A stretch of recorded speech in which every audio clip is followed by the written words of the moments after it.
Which current male champion could be the next double champion in the UFC? But first, let's look at all the previous double champs in the UFC. And of course, at first, we have Conor McGregor, who was the first man in the UFC to become a double champion and start the trend of fighters wanting to become double champions. Now, Conor McGregor truly became a double champion in his early career before he was in the UFC at the Cage Warriors fighting promotion, where he was also the first double champion in that promotion's history. And next up, we have Daniel Cormier, who was the second double champion in the history of the UFC. Daniel Cormier became a double champion in 2018 when he defeated Stipe Miocic for the heavyweight title, becoming a double champion in the light heavyweight and heavyweight division. The next double champion in UFC history is Amanda Nunes, who is also the first woman to become a double champion and the first double champion to ever defend their belts. And the last double champion in UFC so far has been Henry Cejudo when he became a double champion in the flyweight and bantamweight division when he won it in June 2019, where he defeated Marlon Moraes at UFC 238. Okay, first we're going to look at the flyweight world champion Alexandre Pantoja, who's a really good grappler, and he got his belt by defeating Brandon Moreno. So how does Pantoja match up with Sean O'Malley? Well, Pantoja is a really good grappler, and O'Malley is a really good striker, and we really haven't seen O'Malley on the ground like that, so we don't really know where his level is at. So I think Alexandre Pantoja has a good chance at beating Sean O'Malley and becoming a double champion. If I were to rate it out of 10, I would give Pantoja a 7 out of 10 chance at beating O'Malley and becoming a double champion. I'm also looking at the size here, looking how big Sean O'Malley is and how Sean could keep him on the outside, because he's really good at keeping grapplers on the outside and not letting them get a hold of him. We saw that with Sean O'Malley versus Aljamain Sterling, who's also a really good grappler. So maybe I'd give Pantoja a 6 to 7 out of 10 at beating Sean O'Malley and becoming a double champion. Now let's look at the Sugar Show Sean O'Malley, the bantamweight champion, who defeated Aljamain Sterling in the second round by knockout to become the champion. Now, Sean O'Malley, like I said before, is a really good striker, fights well from both stances, is very long and rangy with those teep kicks, with the 1-2 that he throws so well, the step back 2. He's a really good striker. So how does he match with Alexander Volkanovski? Both really good strikers. I slightly give the edge to Alexander Volkanovski based on his experience, but we got to look at it like Sean is really long. Alexander Volkanovski is really good on the ground as well, so I don't really rate Sean O'Malley's chances too high.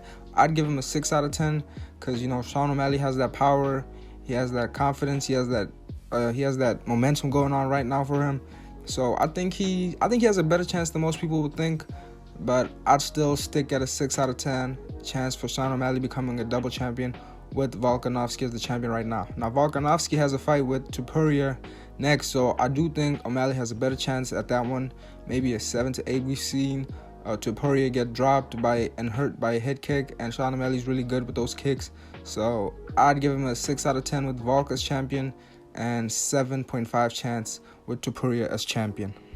There's also the option of Sean O'Malley going down to flyweight, but I don't really think he would do that. I don't think he can make that weight, but I already went over the chances of Pantoja beating Sean O'Malley, so I think that even goes down for Sean O'Malley if he were to go down and be drained at flyweight. So if he went down to flyweight to challenge for that belt, I'd give him a 6 out of 10 chance at doing that. Next, let's look at Alexander Volkanovski, the featherweight champion, who of course defeated Max Holloway to become the flyweight champion. Now, Volk has already tried 2 times moving up, trying to get that lightweight strap, and he lost both of them. First time was a really good fight, arguably could have went Volk's way. Second time, of course, he got head kick KO'd in the first round. So how does he fare going down to bantamweight to fight Sean O'Malley? I think his chances go down if he's going down to bantamweight and draining himself to make that weight. Next, we have the lightweight champion Islam Makhachev, who won his belt by beating Charles Oliveira. Islam Makhachev, if he was to move up to welterweight and fight the champion Leon Edwards, I think his chances are pretty high. They've worked before, aka, and Islam seems to think he got the better of Leon Edwards. Islam's a very good grappler, we all know that. He's a very good wrestler. Leon, on the other hand, he's a striker, but he does have takedown defense. We saw that in the 2 Kamaru Usman fights in the past years. as well as the Colby Covington fight. But one thing that sticks out to me is that last round against Colby Covington, Leon Edwards in the last minute or so tried to take Colby down, and then Colby reversed it, and Leon couldn't get out of that position.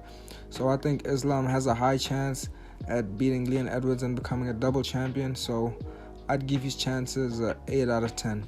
And I don't see Islam moving down to featherweight to fight Volkanovski, although he's beat him twice before, just because I don't think he can make that weight at all. Next, we have the welterweight champion, Leon Edwards.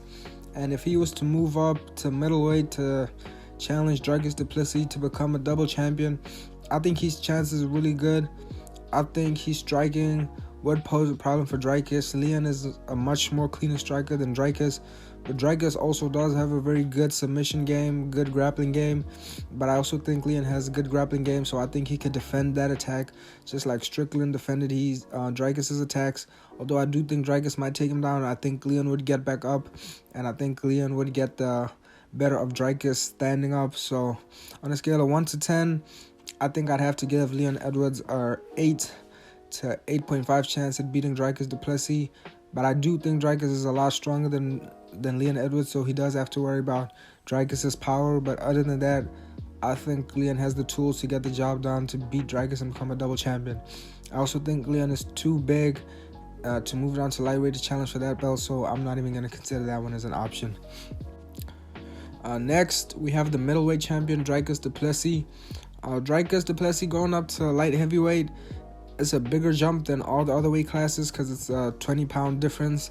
So the size difference is going to be a big hurdle to overcome for Dricus. Currently, the champion is Alex Pereira, and I don't think Dricus will get a shot to become a double champion without a couple of defenses first. And by then, unfortunately, I think Pereira would have lost his belt because of all the wrestlers in the light heavyweight division. I don't think his reign at light heavyweight will last long. But that being said, I don't think Dricus will beat Alex Pereira. Although Dricus has a very good grappling game, I think Alex Pereira will be too big for him, and I think he'll catch him on the feet way before Dricus gets a hold of him and submits him, especially the longer it would take for Dricus to move up to light heavyweight after getting those defenses. I think Alex Pereira's ground game and takedown defense will have improved significantly by then. And also, Dricus I don't think he can make the way to welterweight, so we're not even going to talk about that one as an option. Next, we have the light heavyweight champion, Alex Pereira. Pereira, if he was to move up to heavyweight, I don't think his chances are really too good right now, with the champion being Jon Jones and the interim champion being Tom Aspinall.